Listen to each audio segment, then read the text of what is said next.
മധുര നാരങ്ങയിൽ ഇനി ഓർമ്മയിൽ സൂക്ഷിക്കാൻ.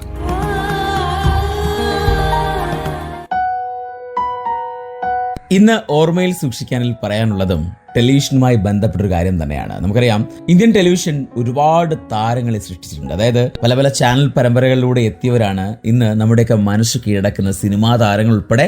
സിനിമാ താരങ്ങൾ മാത്രം ഞാൻ പറയുന്നില്ല, പല മേഖലകളിൽ തിളങ്ങുന്ന ആൾക്കാരെന്ന് എടുത്തു പറയണം. ഇന്നെന്നാൽ അങ്ങനെ ചില താരങ്ങളെ നമ്മുടെ ഒരു കാലത്ത് നമ്മുടെ മനസ്സ് കീഴടക്കിയ, ഒരിക്കലും മറക്കാനാകാത്ത ചില പരമ്പരകളിലെ ചില കഥാപാത്രങ്ങൾ അല്ലെ. കാരണം അവരെ നമ്മൾ അവരുടെ ഒറിജിനൽ പേര് പോലും മറന്ന് അവരെ ആ കഥാപാത്രങ്ങളുടെ പേരിലായിരിക്കും അന്നും ഇന്നും ഐഡന്റിഫൈ ചെയ്യുക. ഇന്ന് അവർ ലോകത്ത് പല മേഖലകളിൽ പ്രശസ്തരായി മാറിയിട്ടുണ്ട്. അങ്ങനെയുള്ള ആൾക്കാരെ നമുക്കൊന്ന് പരിചയപ്പെട്ടല്ലോ. അതിന് മുന്നേ നിങ്ങളോട് ചോദിക്കട്ടെ, നിങ്ങളുടെ വീട്ടിൽ ആദ്യം ഉണ്ടായിരുന്ന TV ഏതാണ്? ഞാൻ പറയും സോൾഡിയറിന്റെ TV ആണ്, SOLDIER.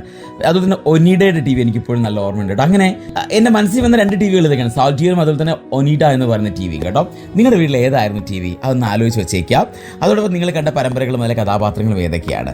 ഞാൻ ആദ്യം പറയാൻ പോകുന്നത് നമുക്കെല്ലാം പ്രിയപ്പെട്ട ഒരു രാഷ്ട്രീയ പ്രവർത്തകയാണ് സ്മൃതി ഇറാനി. അവരൊരു TV ചാനലിൽ പ്രവർത്തിച്ചിരുന്നു പറയുന്നത് വിശ്വസിക്കാൻ സാധിക്കുമോ? എന്നാൽ അങ്ങനെയാണ്.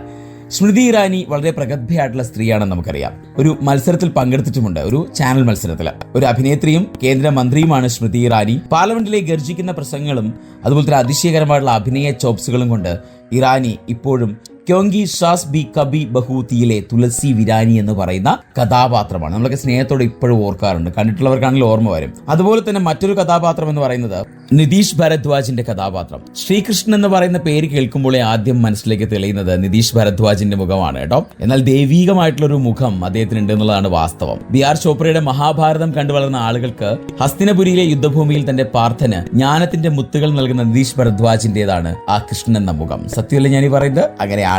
അതുപോലെ തന്നെയാണ് രാമായണം എന്ന സീരിയലില് രാമനായിട്ടെത്തിയ അരുൺ കോവിൽ. പക്ഷേ ഇവരെക്കാളൊക്കെ നമുക്ക് ഏറെ പ്രിയം മുകേഷ് ഖന്നയോടായിരുന്നു. അതായത് ശക്തിമാൻ എന്ന സീരിയൽ അല്ലെ. 90കളിലെ കുട്ടികൾക്ക് നമ്മുടെ സ്വന്തം ഇന്ത്യൻ സൂപ്പർ ഹീറോ ആരാണെന്ന് ചോദിച്ചാൽ ഇന്നാണ് പിന്നീട് നമ്മുടെ സ്പൈഡർമാനും അതും ഇതൊക്കെ നമ്മളിലേക്ക് എത്തി. എന്നാൽ അന്ന് അങ്ങനെയല്ല. അന്ന് നമ്മുടെ മുകേഷ് ഖന്നയായിരുന്നു, ശക്തിമാനായിരുന്നു എന്നെടുത്ത് പറയണം.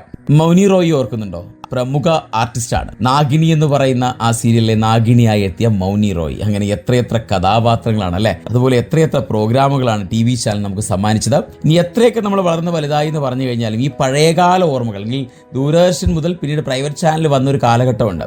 ആ സമയത്തൊക്കെ നമുക്ക് ലഭിച്ച പ്രോഗ്രാമുകളും അതിലെ കഥാപാത്രങ്ങളും നമ്മൾ ഒരിക്കലും മറക്കില്ല. സത്യമല്ലേ ഞാൻ പറയുന്നത് അല്ലേ?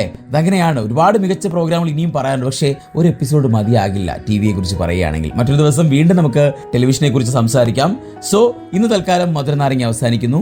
ഏറെ മനോഹരമായിട്ടുള്ള ഗാനങ്ങളും ഏറെ മനോഹരമായിട്ടുള്ള വിശേഷങ്ങളുമാണ് ഇന്നും നിങ്ങളുടെ കാതുകളിലേക്ക് എത്തിച്ചത് എന്ന വിശ്വാസത്തിലാണ് തൽക്കാലം നിങ്ങളോട് ഇവിടെ പറയുന്നത് കേട്ടോ. നമ്മൾ വീണ്ടും കേട്ടുമുട്ടും മറ്റു മനോഹരമായ ടോപ്പിക്കും ഏറെ മനോഹരമായ ഗാനങ്ങളും ഒക്കെയായി. അതുവരേക്കും എല്ലാവർക്കും ഒരുപാട് ഓർമ്മകൾ മാത്രം, ഏറ്റവും നല്ല ഓർമ്മകൾ മാത്രം കൂട്ടുണ്ടായിരിക്കട്ടെ എന്ന് പറഞ്ഞുകൊണ്ട് തൽക്കാലം signing off. It's me RJ Arun from radio live with freshness in വേറെ ലെവൽ. കേൾക്കൂ റേഡിയോ ലൈവിൽ മധുര നാരങ്ങ തിങ്കൾ മുതൽ വ്യാഴം വരെ വൈകിട്ട് 5 മണി മുതൽ 7 മണി വരെ. RJ അരുണിനൊപ്പം റേഡിയോ ലൈവ്, UK മലയാളികളുടെ പ്രിയപ്പെട്ട റേഡിയോ സ്റ്റേഷൻ. ഇത് ഫ്രഷ്നെസ് ഇൻ വേറെ ലെവൽ.